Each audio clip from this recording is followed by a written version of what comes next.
Время новостей на канале Абаза. В студии Марина Будба. Здравствуйте. Сегодня в выпуске.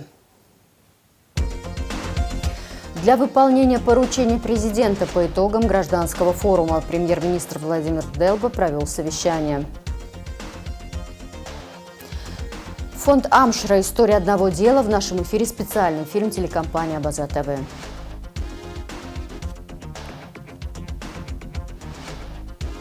128 новых деревьев высадили в парке Николая Смицкого в Огудзере.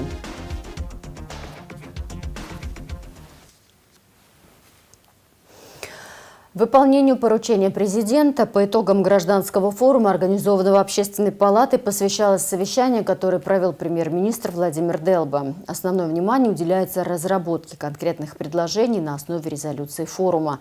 Владимир Делба отметил важность системного подхода к работе над гражданскими инициативами. Мариана Котова продолжит тему.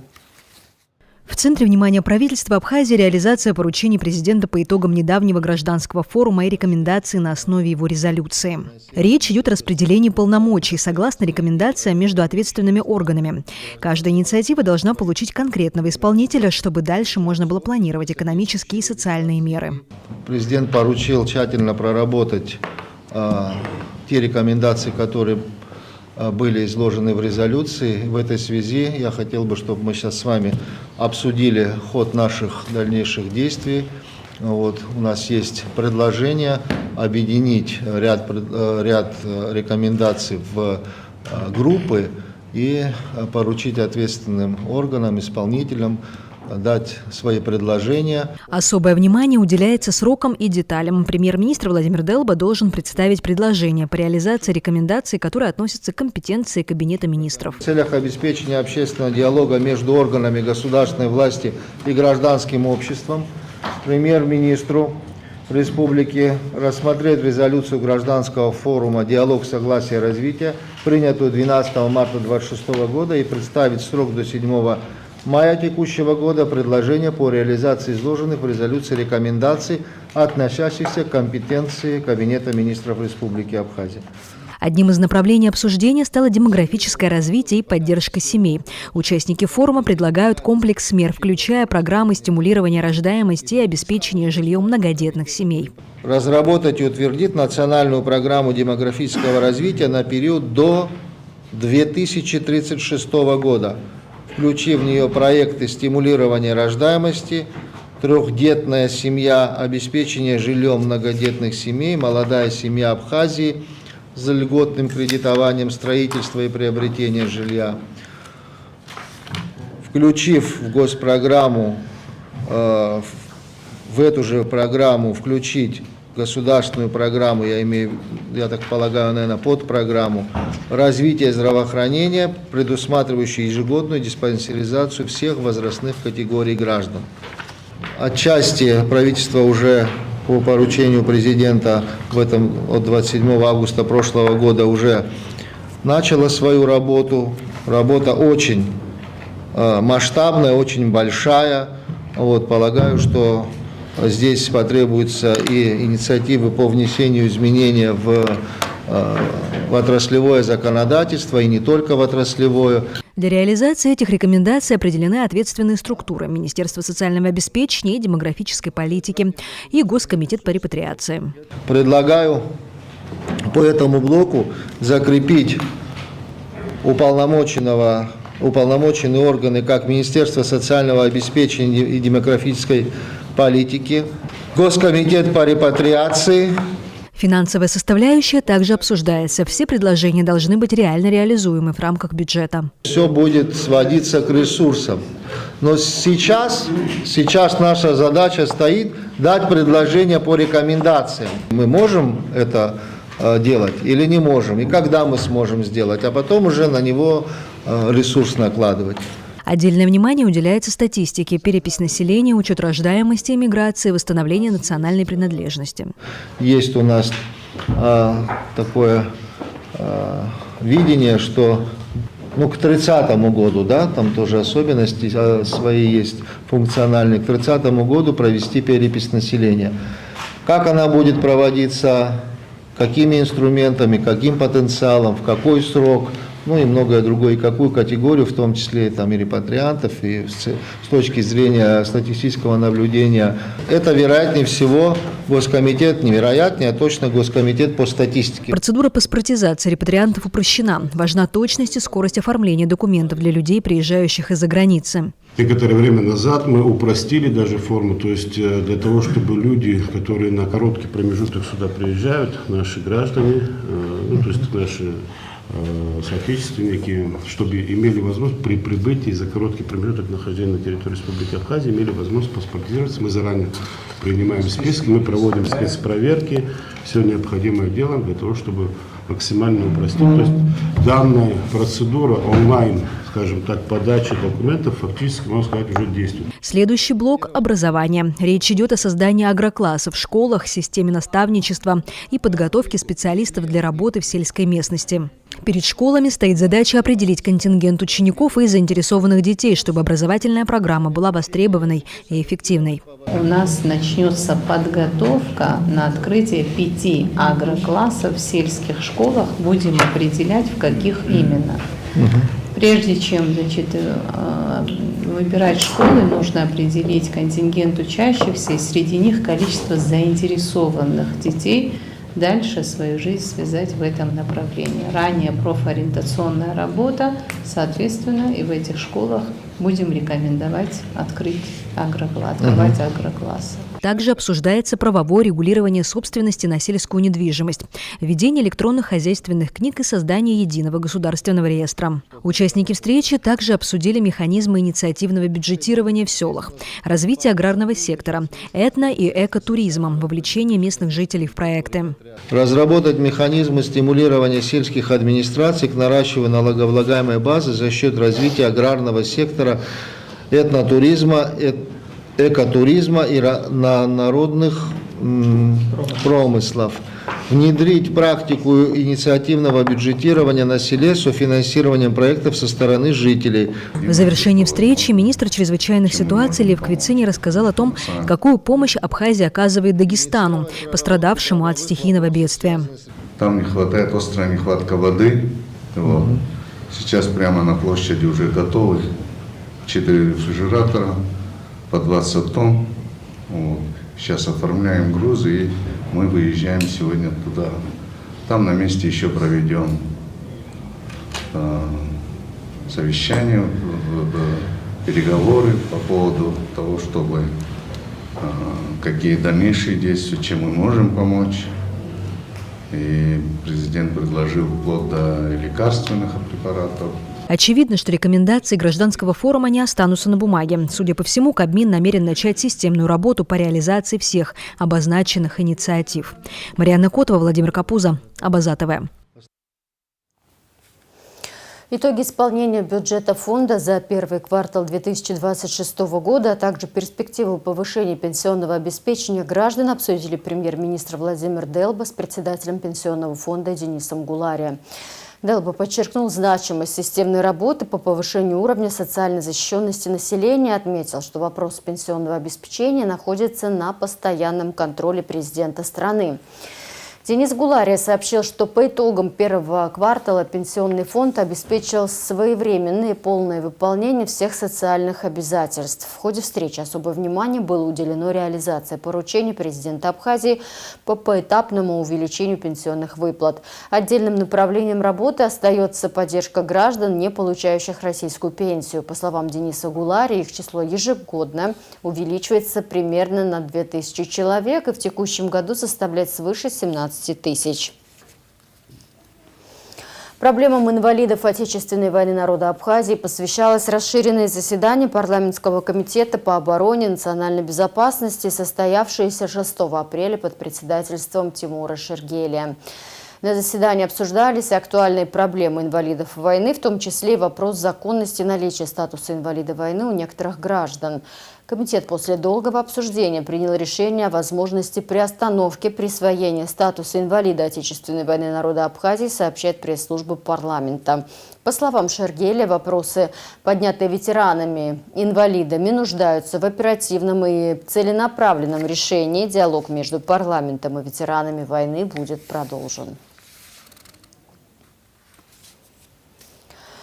Лаша Ашуба выразил соболезнования Зауру Аскендерову в связи с последствиями стихийного бедствия в Дагестане.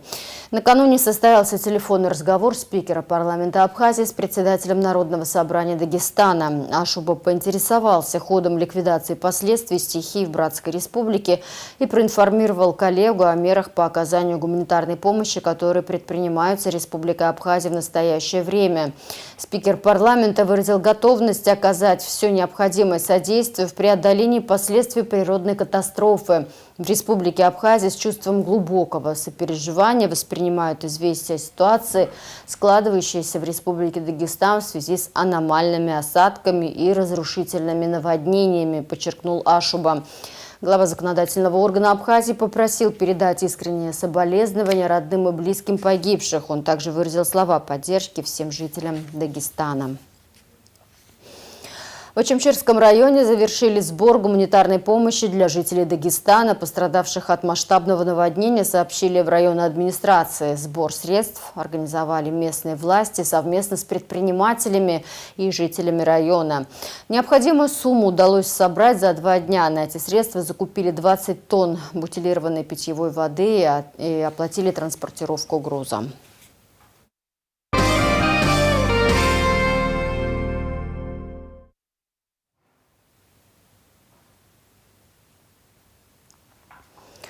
Люди и даты. 7 апреля свой 80-летний юбилей отмечает герой Абхазии Аполлон Шинкуба, активный участник национально-освободительного движения. Сегодня в нашем эфире смотрите интервью с Аполлоном Шинкуба из архива Абаза ТВ. Абхазский общественный фонд развития Амшра объявил о приеме заявок на конкурс грантов. На протяжении 17 лет фонд поддерживает проекты по развитию абхазского языка, культуры и искусства в области науки, образования и просвещения, проекты по сохранению исторической памяти, по охране окружающей среды, по социальным вопросам и так далее. За эти годы было подано около 600 заявок от граждан страны. Около 100 из них были поддержаны Амшра. Наиболее известный из них – это проект создания IT-школы STEM-лаборатории, издание многих пособий по изучению и популяризации абхазского языка, проекты «Частная коллекция», «Сухумский модерн», музыкальный альбом «Райда» и другие. Какова история создания фонда, за счет чего реализуются проекты, особенностях работы экспертного совета организации многих реализованных проектов, смотрите фильм телекомпании Абаза ТВ фонда Амшра «История одного дела». Обреют дымшьюб, да, говорят. И вот тогда мы со многими знатоками абхазского языка советовались, и вот тогда родилось вот это короткое название Амшра, которое читается и на русском, и на абхазском языке одинаково, и, в общем-то, передает суть нашего фонда «Благодеяние». Амшра – некоммерческая благотворительная организация. Фонд создан по инициативе абхазского бизнесмена Беслана Агрба и его единомышленников в 2009 году. Самое главное, что фонд Амшра – это национальный абхазский фонд. Это средства, которые абхазским бизнесменам, человекам, который имеет возможность помочь своей стране, направляются на цели для нашего государства, нашего народа, наших людей.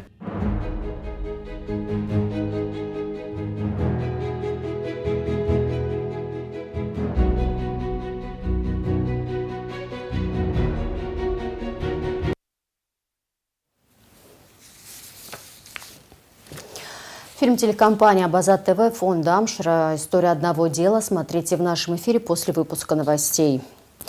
Соглашения, которые были подписаны на АМЭФ, позволят решать проблемы в сельском хозяйстве Абхазии, сказал в интервью радио «Спутник» глава Минсельхоза Беслан Джопуа. Одно из них подписали с компанией «Щелково Агрохим». Это крупнейшее предприятие по производству агрохимикатов и ранее оказывало помощь республике, но теперь сотрудничество расширится.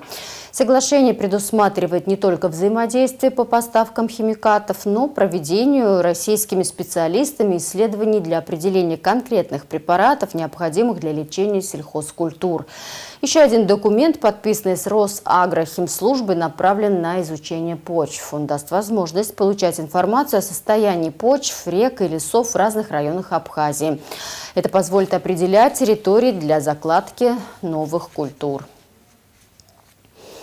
Продолжаются заседания суда по административному иску Инги Габилая к адвокатуре. После того, как исполняющая обязанности председателя Сухумского городского суда Милана Джинджоли удовлетворила ходатайство представителей адвокатуры об отводе судьи Сарии Миканба, дело путем автоматического распределения попало к судье Екатерине Тыркба. В ходе первого заседания она разрешила освещение процесса в полном объеме, а также рассмотрела 2 ходатайства.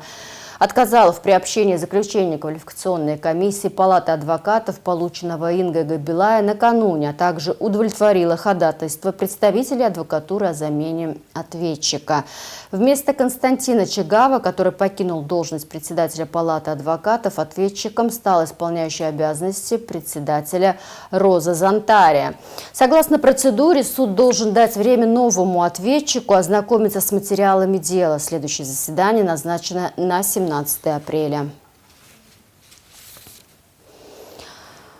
Проблема с подтоплением улицы Лакоба на пересечении с улицей Генерал-Атбар будет решена. Начались работы по капитальному ремонту ливневого трубопровода по улице Генерал-Атбар. Их проводит МУП ДРСУ администрация Сухума. Работы начаты в связи с тем, что практически каждый дождь происходит подтопление улицы Лакоба на пересечении с улицей Генерал-Атбар, сообщает пресс-служба столичной администрации. В связи с тем, что практически каждый дождь происходит подтопление улицы Лакоба на пересечении с Генерал-Атбар, главой города Сухум были поручены работы по капитальному ремонту ливневого трубопровода на улице Генерал-Атбар. На сегодняшний день проводятся работы по укладке труб пластиковых в связи с тем, что старый ливневой трубопровод, который проходил по зеленой зоне тротуарной части этой улицы и был поврежден корнями деревьев, принято решение укладывать трубы вдоль бортового камня. Будут уложены с 2 сторон трубы 500-го диаметра от улицы Лакоба до улицы Когоня. Также близ пересечения с набережной по этой же улице, по Генерал-Атбар, будет уложена труба диаметром 1000 мм, тоже пластиковая. Будут устроены новые дождеприемные колодцы бетонные с решетками для того, чтобы принимать ливневую воду. И будет решена проблема с подтоплением данного участка дороги. Общая протяженность трубопровода будет составлять 325 метров. Будут устроены 10 новых дождеприемных колодцев бетонных для приема дождевой воды.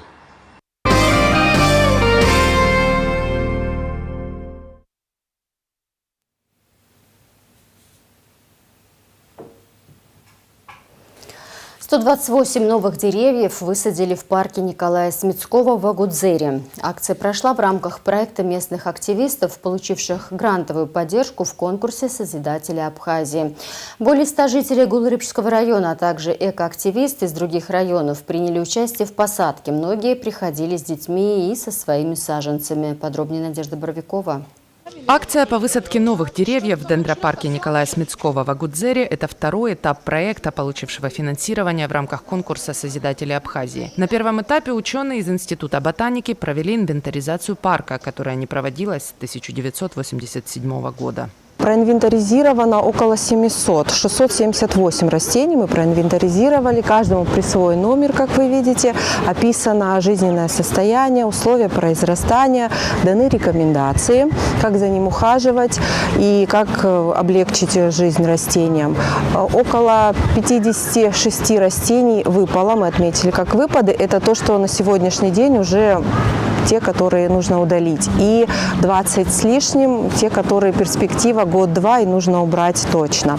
Растения страдают прежде всего от того, что, сами видите, очень много воды, заболоченность, обязательно нужно устраивать им дренаж. На основании данных инвентаризации ученые определили перечень растений, которые необходимо высадить. И это не просто сосны, пальмы и кипарисы. Для поддержания статуса дендропарка или живого музея деревьев необходимо иметь в коллекции редкие и ценные породы, такие как метасеквоя, османтус, калистемон и другие. 82 саженца нашли и приобрели в рамках проекта. Остальные принесли в дар небезразличные люди.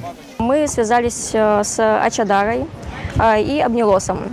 Оказалось, что в Обнилосе есть вся необходимая для нас, весь необходимый материал И большую часть мы закупали у Виталия Лейба. Он нам очень помогал, везде ходил, торговался с кем надо и подготовил почти все саженцы, которые здесь сегодня представлены. Также нам очень помогли.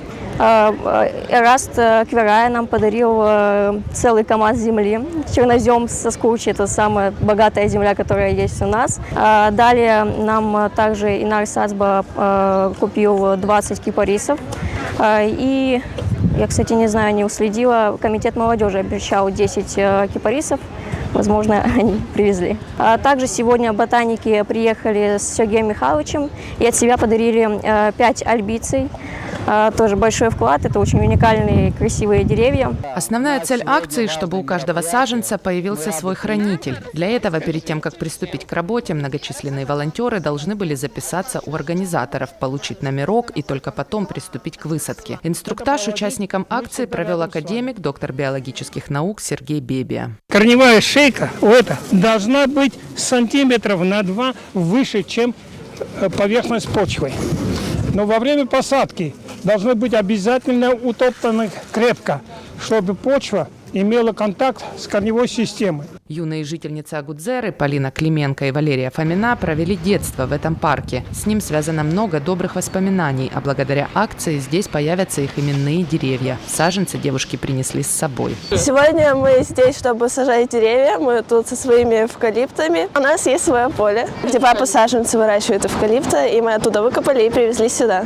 Я считаю, что это очень хорошее дело, чтобы парк развивался и чтобы было больше деревьев. С детством у меня много связано с этим парком, потому что мы много с друзьями сюда ходили, мы тут пикники проводили, нас очень много ругали, когда мы мусорили, но потом мы обязательно за собой убирали.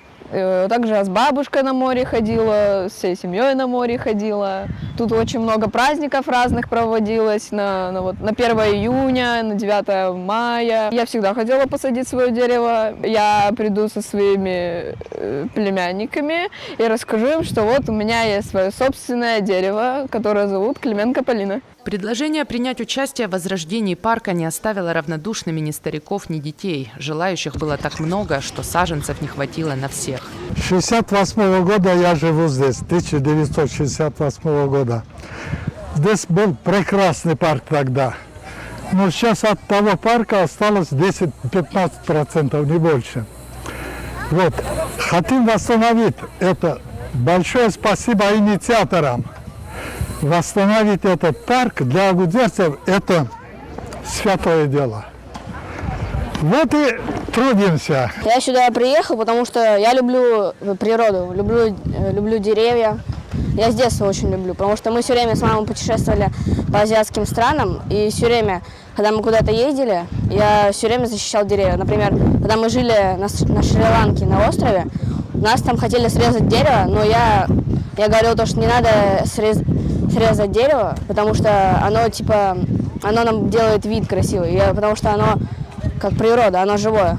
Со своей семьей, с детьми, сын и дочка, супруга, мы пришли такую акцию поддержать, прекрасную, потому что наши детишки любят летом здесь гулять, листочки собирать, на море купаться. Наш парк Смитского – это историческая достопримечательность, достояние республики, и мы рады чем-то помочь, сделать что-то во благо. Как говорится в поговорке, надо сына вырастить, дерево посадить. Вот мы эти традиции все продолжаем. Заболоченность почвы все еще остается главной проблемой Агудзерского дендропарка. Высадка новых саженцев происходит на более-менее сухих участках, определенных учеными. Но если проблема дренажной системы не решится, парк будет и дальше терять ценные деревья. Администрация Гулрыбского района взяла на себя обязательства по восстановлению системы водоотведения. Сумма проекта составляла 3 миллиона рублей. Глава района, понимая, что это недостаточно, недостаточная сумма. Также сверх проекта выделил еще 3 миллиона рублей.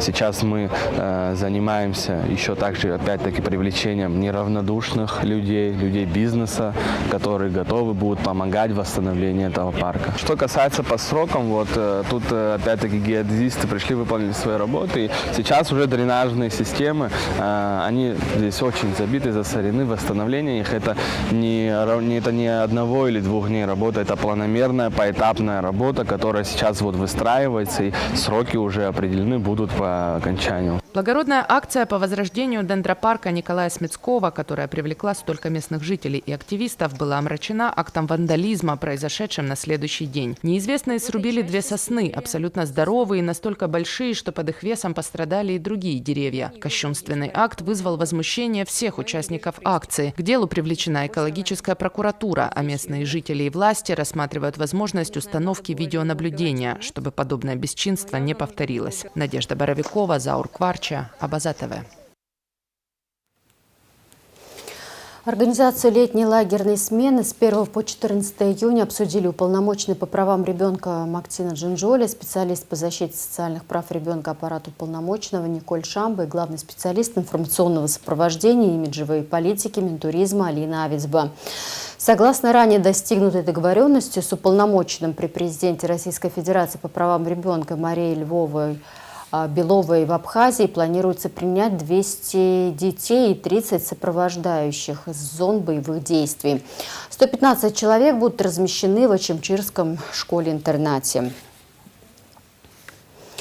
В Республике Абхазия состоялось значимое образовательное событие. Для студентов АГУ был проведен специализированный мастер-класс по искусственному интеллекту. Модератором и лектором выступила Екатерина Лиховецкая, заместитель директора ОНО «Сердце Абхазии». В ходе занятия студенты познакомились с современными инструментами искусственного интеллекта, создали своего ИИ-аватара и сгенерировали музыку. Важной частью взаимодействия стали переговоры между директором «Сердца Абхазии» Джинджоли Мактиной и директором представительства ОНО ДВФМ в Республике Абхазия Юлией Красцовой. Стороны обсудили дальнейшие пути конструктивного взаимодействия в рамках образовательных направлений. Традиционный фестиваль черкесско-абхазской диаспоры Европы прошел в период пасхальных праздников в Германии в городе Бад Цельц, близ Мюнхена. Целью таких встреч традиционно является сплочение диаспоры разных поколений. Артисты со всей Европы непосредственно с родины порадовали зрителей своими выступлениями. Завершающим аккордом стал воскресный финал на исторической площади Адеонсплац в Мюнхене, где молодежь диаспоры устроила импровизационный концерт национальной музыки и танца. Об этом сообщает полномочный представитель Республики Абхазия ФРГ Хибла Амичба. Выставка «Мадины Биго», объединяющая архитектуру и дизайн, откроется в Центральном выставочном зале Союза художников Абхазии 8 апреля. Проект дизайнера и архитектора Мадины Биго называется «Ашамта». В его основе лежит концепция Кало-Кагатии, философского принципа единства жесткой формы и духовного содержания. Экспозиция будет доступна для посетителей до 30 апреля. Моноспектакль «Слово Гогуэ Элана» прошел в Абхазском театре. Это не спектакль, а художественное чтение в формате моно. Основной задачей было донести слово Алексея Гогуа, дать голосу интонации, прожить текст в полной мере. Физический театр в данном случае скорее служит внутренним ритмом, который диктует темп и выразительность слов, подчеркнула Хибла Мукба, исполнившая роль в постановке. Артистка назвала тексты Гогуа фундаментом национальной литературы. По ее словам, автор писал очень тонко. Чувства Эланы часто оставались недосказанными, и передать глубину внутреннего мира героини, сохраняя ее сдержанность, было нелегко. По словам режиссера постановки Мадины Аргун, декораций в спектакле не было. Присутствовали образные символы.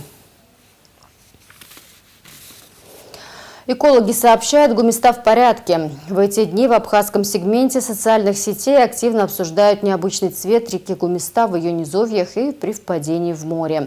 Между тем, как показывают наблюдения специалистов, в последнее время грунт активно моет в верховьях реки Западная Гумиста, а Восточная Гумиста прозрачная. При смешении двух притоков река получает тот характерный красноватый оттенок, что мы видим в нижнем ее течении.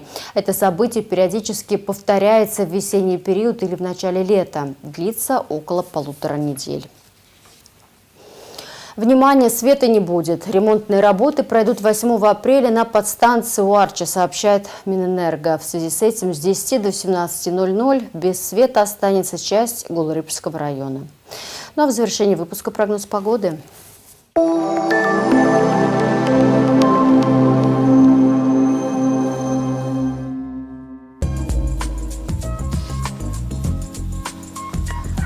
В среду 8 апреля в Абхазии ожидается облачная с прояснениями погоды, ночью и в конце дня кратковременные дожди, гроза, туман. Атмосферное давление понижено, ветер слабо умеренный, температура воздуха ночью 5-10, днем 9-14.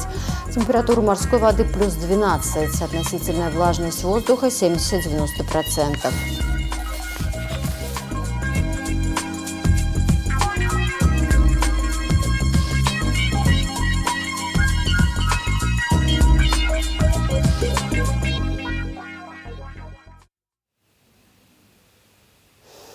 А на этом у меня пока все. За развитием событий следите вместе с нами. До встречи.